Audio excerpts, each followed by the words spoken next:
Assalamualaikum warahmatullahi wabarakatuh. Alhamdulillahirabbil alamin wa bihi nasta'in wa ala umurid dunya waddin. Wassalatu wassalamu ala asrofil anbiya'i wal mursalin wa ala alihi wa ashabihi ajma'in, amma ba'd. Yang terhormat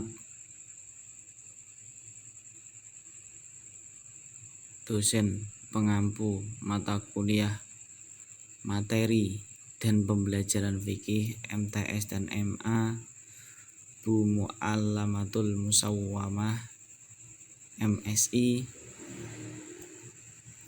Yang kami hormati teman-teman kelas PAIE. Di sini saya dan rekan-rekan ingin menyampaikan materi dengan tema pelaksanaan model pembelajaran inquiry, discovery, PBL, scientific, fikih, MTS dan MA. Saya ingin mengenalkan kelompok kami, yaitu kelompok kedua. Saya sendiri Fuad Imdadur Rahman, NIM 18 10 11 0162. Yang selanjutnya yaitu Amalia Husna, NIM 18 10 11 0166. Dan yang terakhir yaitu Inayatul Husniyah dengan NIM 18 10 11 0170. Langsung saja untuk materi pembelajaran model pembelajaran inquiry. Menurut Piaget atau Mulyasa bahwa model pembelajaran inquiry adalah model pembelajaran yang mempersiapkan siswa pada situasi untuk melakukan eksperimen sendiri secara luas agar melihat apa yang terjadi. Ingin melakukan sesuatu, mengajukan pertanyaan-pertanyaan dan mencari jawabannya sendiri, serta menghubungkan penemuan yang satu dengan penemuan yang lain, membandingkan apa yang ditemukannya dengan ditemukan siswa lain. Selanjutnya yaitu langkah-langkah model pembelajaran inquiry. Yang pertama yaitu pembelajaran dengan orientasi, merupakan langkah untuk membina suasana atau iklim pembelajaran yang responsif. Yang kedua, merumuskan masalah, yaitu langkah membawa siswa pada suatu persoalan yang mengandung teka-teki. Persoalan yang disajikan adalah persoalan yang menantang siswa untuk berpikir memecahkan teka-teki. Yang ketiga, merumuskan hipotesis, yaitu jawaban sementara dari suatu permasalahan yang sedang dikaji. Selanjutnya, pengumpulan data. Pengumpulan data merupakan aktivitas menjaring informasi yang dibutuhkan untuk menguji hipotesis yang diajukan. Yang kelima, menguji hipotesis, yaitu menentukan jawaban yang dianggap diterima sesuai dengan data atau informasi yang diperoleh berdasarkan pengumpulan data. Yang keenam yaitu merumuskan kesimpulan. Merumuskan kesimpulan adalah proses mendeskripsikan temuan yang diperoleh berdasarkan hasil pengujian hipotesis. Yang selanjutnya yaitu kelebihan dan kekurangan menggunakan model pembelajaran inquiry. Yang pertama yaitu pembelajaran ini dapat memberikan ruang kepada siswa untuk belajar sesuai dengan gaya mereka. Yang kedua, pembelajaran ini merupakan strategi yang dianggap sesuai dengan pengembangan psikologi belajar modern. Yang ketiga, dapat melayani kebutuhan siswa yang memiliki kemampuan di atas rata-rata. Kekurangan pembelajaran model inquiry. Yang pertama, sulit mengontrol kegiatan dan keberhasilan siswa. Yang kedua, sulit dalam merencanakan pembelajaran. Yang ketiga, kadang-kadang dalam mengimplementasikannya memerlukan waktu yang panjang, sehingga sering guru sulit menyesuaikannya dengan waktu yang telah ditentukan. Yang keempat atau yang terakhir yaitu selama kriteria keberhasilan belajar ditentukan oleh kemampuan siswa menguasai materi pembelajaran, maka strategi ini tampaknya sulit untuk diimplementasikan. Assalamualaikum warahmatullahi wabarakatuh. Baik, saya akan melanjutkan materi model pembelajaran saintifik fikih tentang discovery learning. Jadi discovery learning adalah suatu model pembelajaran untuk mengembangkan cara belajar siswa aktif dengan menemukan sendiri dan menyelidiki sendiri. Kemudian hasil yang diperoleh dari pembelajaran akan setia dan tahan lama dalam ingatan dan tidak mudah dilupakan oleh siswa. Discovery learning ini memiliki karakteristik yaitu di sini siswa dituntut untuk belajar aktif dan mandiri, berpikir secara kreatif dan inovatif. Nah, jadi guru di sini hanya berperan sebagai pembimbing. Artinya guru hanya mengarahkan, tidak mengajar sepenuhnya. Karena di sini yang dipusatkan siswa yang belajar sendiri. Kemudian bahan ajar ini disajikan dalam bentuk informasi. Maksudnya siswa mencari sendiri bentuk informasi tersebut, bisa melalui internet, melalui buku maupun melalui literasi yang ada. Kemudian adalah langkah-langkah dalam menerapkan model pembelajaran discovery learning. Jadi di sini ada 6 langkah atau 6 prosedur yang harus dilakukan dalam proses pembelajaran discovery. Yang pertama adalah stimulation atau pemberian rangsangan.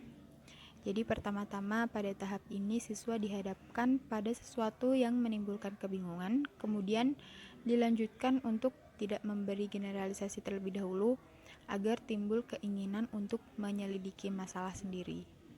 Di samping itu, guru dapat memulai kegiatan belajar mengajar dengan mengajukan pertanyaan, mengajukan teka-teki atau mengajukan masalah, kemudian menganjurkan membaca buku dan aktivitas belajar lainnya yang mengarah pada persiapan pemecahan masalah. Kemudian lanjut, langkah kedua adalah problem statement atau identifikasi masalah. Pada step ini, guru memberi kesempatan kepada siswa untuk mengidentifikasi sebanyak mungkin agenda-agenda masalah yang relevan dengan bahan pelajaran. Kemudian salah satunya dipilih dan dirumuskan dalam bentuk hipotesis. Kemudian langkah ketiga adalah collection atau pengumpulan data. Pada tahap ini, para siswa mengumpulkan informasi sebanyak-banyaknya yang relevan untuk membuktikan benar atau tidaknya hipotesis. Selanjutnya yang keempat adalah processing atau pengolahan data. Pengolahan data merupakan kegiatan mengolah data dan informasi yang telah diperoleh para siswa baik melalui wawancara, observasi, literasi, dan lain sebagainya, lalu ditafsirkan. Jadi semua informasi tersebut diolah, diacak, diklasifikasi, kemudian ditafsirkan pada tingkat kepercayaan tertentu. Langkah yang kelima adalah verifikasi atau pembuktian. Nah, pada tahap ini siswa melakukan pemeriksaan secara cermat untuk membuktikan benar atau tidaknya hipotesis yang ditetapkan tadi dengan temuan alternatif dihubungkan dengan data hasil data hasil processing tadi. Kemudian tahap terakhir adalah generalisasi atau menarik kesimpulan. Jadi pada tahap ini proses menarik sebuah kesimpulan yang dapat dijadikan prinsip umum dan berlaku untuk semua kejadian atau masalah yang sama dengan memperhatikan hasil verifikasi.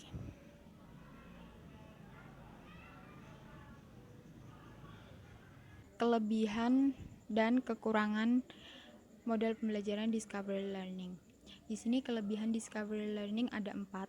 Yang pertama dapat mengembangkan potensi intelektual siswa. Yang kedua, membantu siswa untuk lebih mandiri karena tadi siswa mengolah informasi sendiri, mencari informasi sendiri, kemudian menyimpulkan materi sendiri. Kemudian yang ketiga adalah siswa belajar bagaimana belajar. Jika sebelumnya siswa hanya mendengarkan gurunya mengajar, di sini siswa tidak hanya mendengarkan, tetapi siswa juga berbicara, membaca, melihat, dan juga berpikir. Dan yang keempat adalah materi tadi dapat bertahan dalam memori. Kemudian selain memiliki kelebihan, pembelajaran discovery juga memiliki kekurangan. Yang pertama adalah jika guru kurang spesifik merumuskan pertanyaan kepada siswa dengan baik untuk memecahkan permasalahan, maka siswa akan bingung dan tidak terarah.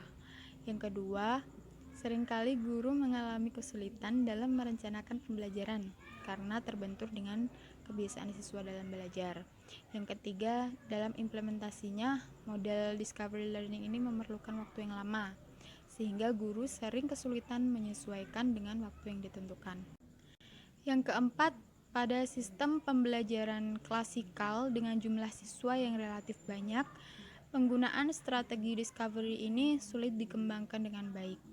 Kemudian yang terakhir, kekurangannya adalah selama kriteria keberhasilan belajar ditentukan oleh kemampuan siswa dalam menguasai materi, maka pembelajaran discovery sulit diimplementasikan.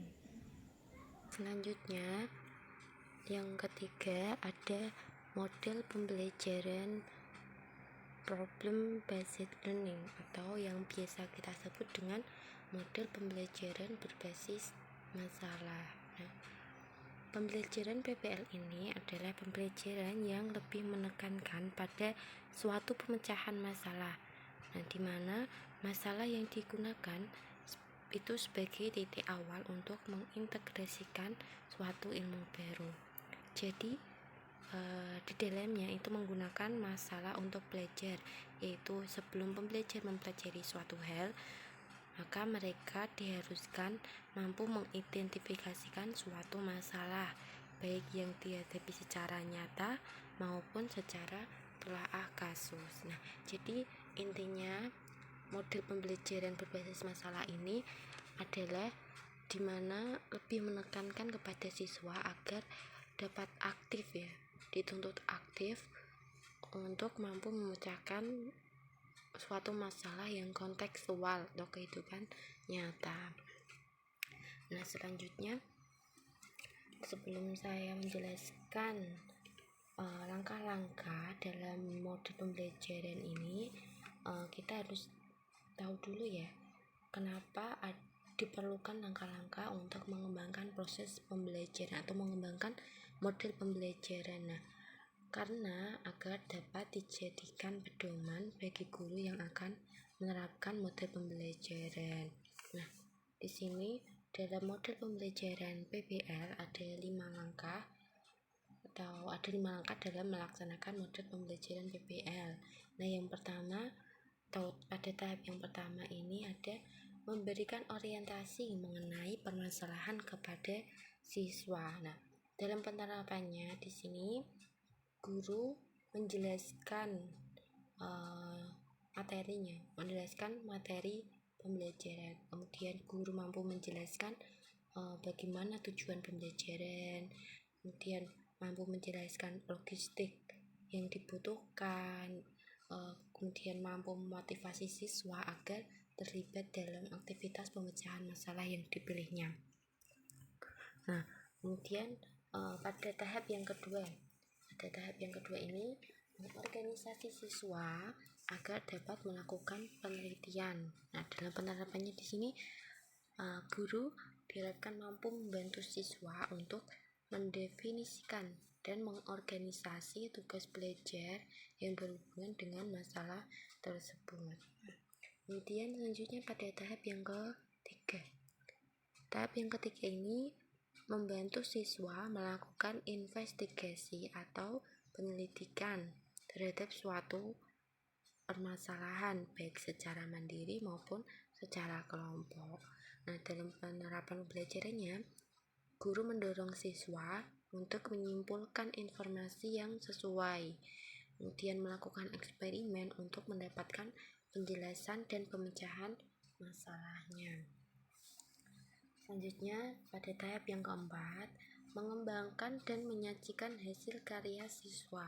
Nah, dalam penerapannya, guru membantu siswa merencanakan dan menyiapkan karya yang sesuai, baik dapat berbentuk seperti laporan, video, dan model yang lain yang disesuaikan dengan tema permasalahannya. Jadi di tahap ini guru meminta siswa untuk mampu mempresentasikan atau mendiskusikan, menyampaikan hasil diskusi apa yang dibahas tadi. Kemudian pada tahap yang terakhir atau tahap yang kelima. Tahap yang kelima ini menganalisis dan mengevaluasi suatu proses pemecahan masalah. Nah, dalam penerapan pembelajaran, guru mampu membantu siswa untuk melakukan evaluasi terhadap penyelidikan dan proses yang telah mereka gunakan. Selanjutnya, dalam melakukan model pembelajaran itu tentunya pasti ada kelebihan dan kekurangannya. Nah, adapun di antara kelebihan dalam menggunakan model pembelajaran PBL ini, salah satunya model pembelajaran ini ternyata sangat mendukung untuk memudahkan memahami isi pembelajaran. Kemudian ternyata dalam pemecahan masalah itu dapat meningkatkan aktivitas pembelajaran siswa. Kemudian dalam pemecahan masalah itu dapat membantu siswa bagaimana mentransfer pengetahuan mereka untuk memahami masalah dalam kehidupan nyata. Dapat membantu siswa untuk menemukan dan mengembangkan pengetahuan barunya dan bertanggung jawab dalam pembelajaran yang mereka lakukan. Nah, di samping itu juga pemecahan masalah dapat mendorong mereka untuk melakukan evaluasi baik terhadap hasil maupun proses belajarnya. Nah, pemecahan masalah juga bisa memperlihatkan kepada peserta didik bahwa setiap mata pelajaran itu pada dasarnya merupakan cara berpikir dan sesuatu yang harus dimengerti dan dipahami oleh siswa, bukan hanya sekedar belajar dari guru maupun dari buku-buku referensi saja ya. Nah, selanjutnya pemecahan masalah juga dapat memberikan kesempatan kepada siswa untuk mengaplikasikan pengetahuan yang mereka miliki dalam dunia nyata. Selanjutnya, adapun kekurangan model pembelajaran ini ternyata membutuhkan cukup waktu ya untuk persiapannya. Kemudian ternyata lebih cocok untuk pembelajaran yang menuntut kemampuan tertentu yang kaitannya dengan pemecahan masalah. Kemudian dalam mode pembelajaran ini akan sedikit kesulitan dalam pembagian tugas. Karena kenapa? Karena setiap siswa itu pasti memiliki tingkat keragaman, tingkat pemahaman yang berbeda-beda. Kemudian mode pembelajaran ini kurang cocok jika diterapkan di tingkat sekolah dasar. Nah, kenapa? Karena mereka yang masih duduk di sekolah dasar itu pasti masih membutuhkan bimbingan ya, masih membutuhkan belum bisa mampu tanggap dalam memecahkan suatu permasalahan. Kemudian dalam mode pembelajaran ini juga membutuhkan kemampuan pendidik yang mampu mendorong kerja peserta didik dalam kelompok secara efektif. Terima kasih. Sekian dari presentasi dari kelompok kami. Kurang lebihnya mohon maaf. Wassalamualaikum warahmatullahi wabarakatuh.